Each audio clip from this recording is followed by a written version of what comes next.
Pérou News aujourd'hui, tout ce que vous devez savoir sur le Pérou. Alianza Lima a fait match nul 1 avec Fluminense pour le groupe A de la Copa Libertadores. Alianza Lima et Fluminense ont fait match nul 1 au début de la Copa Libertadores 2024.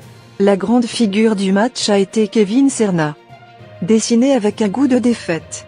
Alianza Lima, en tant que local, a fait match nul 1 avec Fluminense lors du premier match du groupe A de la Copa Libertadores 2024. Même si la grippe a largement dominé les actions, Alianza a défendu avec solvabilité en arrière-plan, au point qu'en première mi-temps elle n'a pas subi un seul tir au but et a réussi à lancer des contre-attaques avec rapidité contre son rival désorienté. À la 19, Serna lance une contre-attaque en profondeur, mais en face à face, son tir atterrit dans les mains du gardien Fabio. Alianza a maintenu sa concentration en arrière-plan pour éviter les options claires de ses rivaux et chercher une contre-attaque, jusqu'à ce qu'à la 25e minute, Serna envoie un autre tir depuis l'entrée de la surface qui oblige à nouveau Fabio à faire le maximum d'efforts.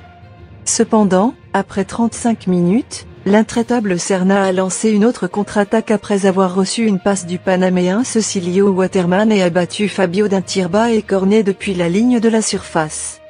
Malgré le résultat défavorable, Fluminense n'a pas réussi à créer une option risquée dans le but rival pendant le reste de la première mi-temps et c'est plutôt Waterman qui a gaspillé l'option d'augmenter le score à la fin, en terminant dans un après-midi défectueux. Une pièce de luxe de Serna.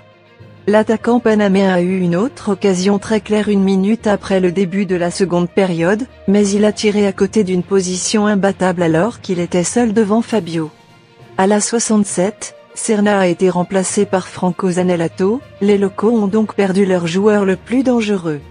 4 minutes plus tard, lors de la première option claire de Fluminense de tout le match, Marquinhos a dirigé un ballon sur un corner et a égalisé le match. Avec une équipe offensive envoyée par Fernando Diniz en seconde période, les Brésiliens ont attaqué avec plus d'intensité, mais se sont encore une fois écrasés contre la solide défense locale, qui avait même une autre option claire lorsque Waterman a envoyé un tir puissant qui est passé très près du but rival. Alliance de Lima contre Fluminense, composition confirmée. Alliance de Lima.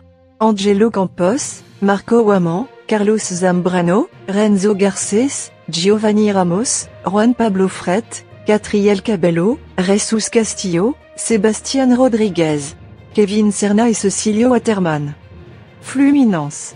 Fabio, Samuel, Thiago Santos, Felipe Melo, Marcelo, André, Martinelli, John Aria, Renato Augusto, Marquinhos. Lélé.